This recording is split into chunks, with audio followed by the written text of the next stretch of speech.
Hiya, welcome back to my YouTube channel. I'm Rosie Henshaw. If you're new here, then welcome. It's lovely to meet you. And if you're already existing, then thank you so much for coming back, guys. So grab yourselves a nice cup of tea and some snacks or whatever you're drinking. It's quite hot, so grab yourselves a little pina colada or whatever you'd rather, white wine. Sorry, I'm not tiny tempered, but anyway, I'm excited because I've been wanting to get these lamps sorted since basically when I bought them. So I'm going to be doing an upcycling lamps video today. So it's a bit of a painting sort of thing, and it's more like a technique. I'm going to show you how to turn it into like a stoneware.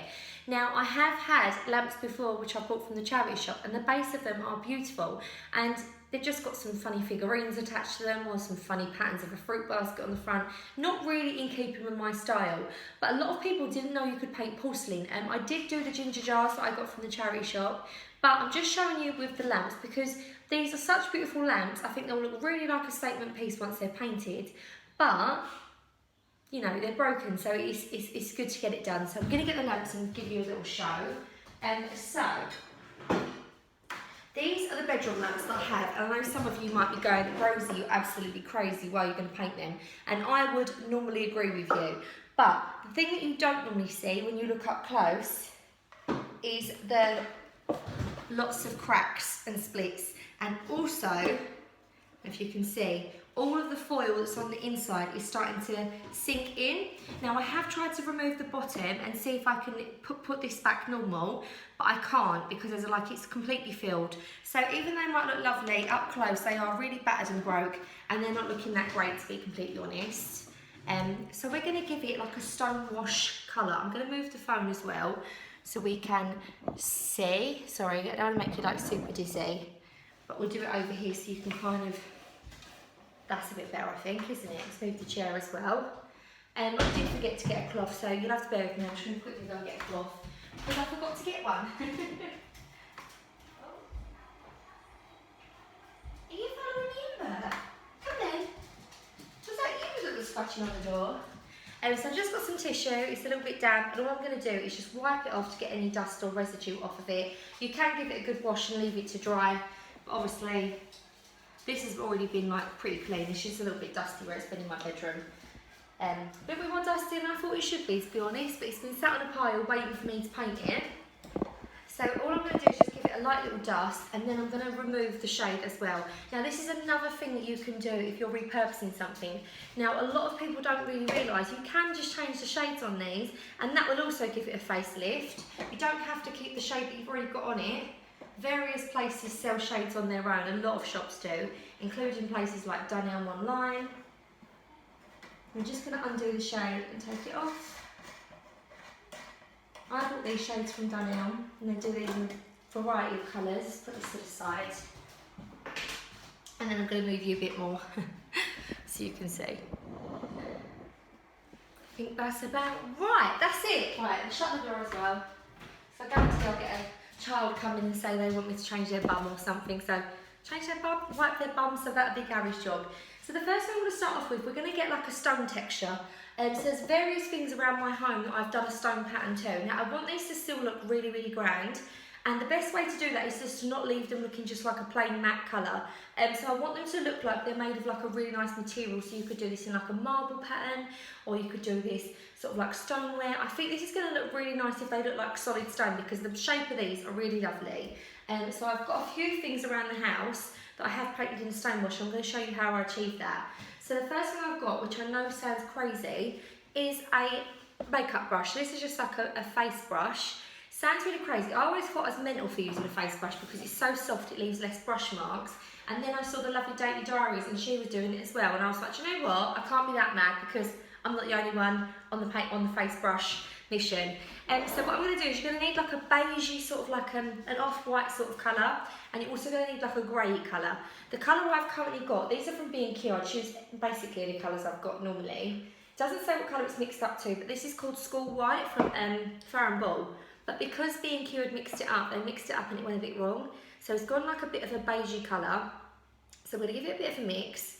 And the other colour I'm going to mix with it is a tester pot. Now this is a perfect idea. If you're going to do a little lamp and you don't want to go and buy like a big tub of paint, just get some tester pots. So this is Worsted by Farrow & Ball. This was a tester kit I got for £1, but basically you just need like a beigey sort of colour one and a grey one to sort of get your base. Now I've mixed that a little bit together, and all I'm going to do is that this doesn't need no sanding, no prep.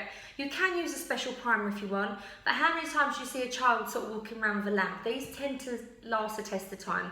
So you can put a special primer if you're a little bit nervous. I know Dulux do an amazing primer which I use on my back door, and that was for awkward surfaces, so that would be perfect for this. But I like things to be done and then put back, and these lamps, apart from switching them on and off, they don't really get touched, so I'm not going to bother. If you want them to be a little bit more durable, then obviously use a primer, but this does have a kind of primer built in anyway, so that'd be fine. So I'm just going to put it on nice and thick, and you see the coverage of that where it's got the built-in primer, which is just absolutely lovely. And I'm just going to go on mostly with the white, kind of like the beigey base with this. And if you look up closely, like you can hardly see brush marks. It just goes on so beautifully with these kind of like foundation brushes.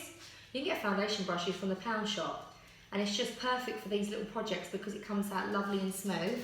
I'm just going to do this so that you can see kind of what I'm doing. And then you can take this off as well, but you know, I've got so used to painting now, I'm not going to bother. People sometimes say to me, Rosie, you don't cover your table, what is wrong with you? But to be completely honest, I don't really spill any paint anymore. I've just got so used to painting. I'll say that and then I'll do a big drop in a minute. But the next bit we're going to do is to build up, so this isn't just like one big matte colour, this is also in a silk because I like it in a bit of a mid-sheen so that it's a bit wipeable. Now with the worsted, I'm just going to put a tiny bit on the same brush, hasn't got to be a different brush, and I'm just going to blend in. I'm going to push it a bit closer to you so you can see what I'm doing. That's it, that's a bit better. I'm going to, where's the worsted? Where's the Worcestershire sauce? So I'm just going to add a little bit of like the worsted, like the grey, and I'm just going to blend it all the way around, and you start to get this really lovely sort of blended look, and it starts to kind of look like a stony sort of colour, which looks really lovely. It's a really nice sort of texture as well. It's sort of, it's smooth but a tiny bit rough, like as if it's like a polished stone. Really nice, like what you'd see on a countertop, and it really just comes in with a really nice sort of look. So definitely use some kind of like off-white or a beige, or even like a cream colour, not a white. It has to kind of have a beigey warm tone in it, and you'll see why in a minute. But just, I'll do that all over this until I get that really stony look all over it, which looks really lovely. Then once it's finished and it's dry, I've done the other ones so that we've got a little before and after, because obviously I don't edit my videos, I can't, so I don't be sitting there for ages. So here's one I done yesterday. So I've done one and then it's sort of dried and it's a bit stony looking, and it was done earlier, but obviously it's a bit rough, it's not completely finished. It wouldn't look like complete stone just like this. It needs something extra to it. So yet again, I'm just going to get another sort of foundation brush. And the paint that I currently have, like I say, you can just get tester pots of this. I've just got some leftover satinwood white. So all I'm going to do is open this up, and I'm just going to dab my brush in. Oh, sorry guys. And I'm just going to dab my brush on the ends, but not really coat it, just sort of like brush it on the ends. And what I'm going to do is, on the edges, I'm just going to lightly go over the edges. So the edges, let me do it again, let me move it closer. So the edges are really where I'm going to want to pick up all the white. So what I will do is, it's just on these sort of edges here, or any patterns that you've got, if you have got kind of like figurines attached to a lamp or stuff like that, this is where you're kind of going to need to pick up.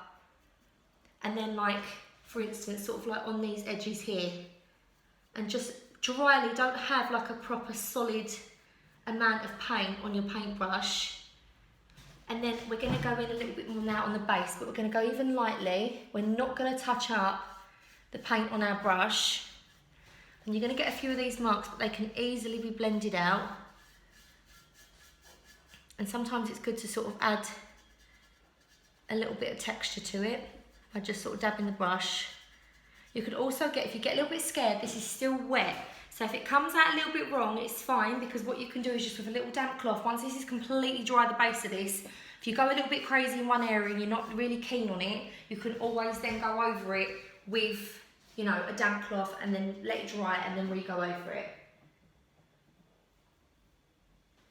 And then pull it back a little bit so I can really give it a go.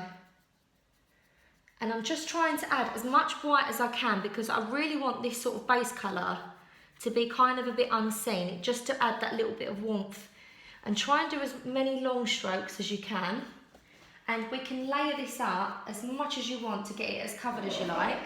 And also don't forget, if you do go too mad, you could always go over it a little bit at a later time if it is past the time, if it actually, that's dried and I don't really like that. Always just go over it with your paint that you already used on the patch that you don't like, let it dry and then re-go over it with the stone effect. So, but I literally love doing this effect. I've done it on various lamps and stuff around the house. Actually, do you know what? I'm going to get that lamp because I don't want it to be a ridiculously long video, but this is one that I've done as well. So I'm going to grab you it so you can see the finished look. And I really would love it if you went on my Instagram and tagged me in any of your makes that you do. Like, I love it when you make things that are from the channel and then I get to see them. So I will link my Instagram below, which is Rosie Henshaw Home. But I'm going to get the lamp and I'm going to show you now what the finished look looks like. This one's plugged in, guys. You know what I'm like, I just go off camera. So this was just a dark wood lamp from the range, and this was painted in the stone effect. And when you look up closely, it just really does look really lovely. It's sort of got like that sort of weathered stone. And to be honest, a lot of people think that this is a stone lamp, but it's not. It's actually wood, and it was a cheap one from the range, and we just brought it to life a little bit by adding some stone effect paint. And you can do this with anything that you buy, even if you've got like, I don't know, barn styles that you want to paint and make them look rustic.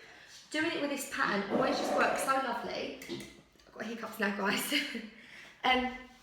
But you can add any colours to the base of this. I prefer to keep it more these kind of colours if you're going for a stone wash. But if you want to go for like sort of like a wishy-washy, you know, like a piece of art on the wall, and you've got all these wishy-washy colours together and you want to bring it onto a lamp or a piece of pottery that you have, it would work well. So yeah, I just wanted to show you a finish because I don't want you to be like, Rosie, what are you doing? So I'm just going to add a little bit more. And if your brush is getting a little bit too wet, you can always dab it off onto like a dry cloth, just to give it a little bit more to be obviously finished off. But I will as well be finishing these off, and I will upload to my Instagram as well what they look like once they're in their new places, in their bedroom, in their new place. But as you sort of add it together, make it look really stony, it's a really nice effect. And yeah, so I like doing them sort of bobbly things because it starts to look like, I don't know, because stone's not perfect, is it? Stone isn't perfect, so once you start modelling in, it starts to look like stone. But like I say, you've seen the finished lamp of what one might look like. I've not gone as drastic on that one with like the super amount of stone, and because it's also got a textured base, I didn't need to go as far with it, but I'm definitely going to be adding quite a bit to this, make them look really classy and really rustic, and then once they've got the lampshades on them, I'm hoping that they'll look really lovely, and they'll look like stone once they're finished, because that bit's non-painted bit you can see, and they'll look really lovely and rustic. So it'd be lovely if you give these a go, and definitely if you want to give them a go and show me your little makes, what you make, definitely go onto my Instagram and tag me in it. It'd be lovely to see what you've made. So I'm going to go now because we are currently going to be going down to the beach hut with the kids, and we're going to go down and have a nice day at the beach. So I've been Rosie Henshaw. Please feel free to subscribe if you want. It's completely free to do so. Thank you so much for all the lovely comments. It's been amazing. Give it a thumbs up if you like it. And if you'd like to see when my videos are being updated, click the notification bell and it will let you know. So I've been Rosie Henshaw. Take care. Have a lovely weekend, guys. Bye.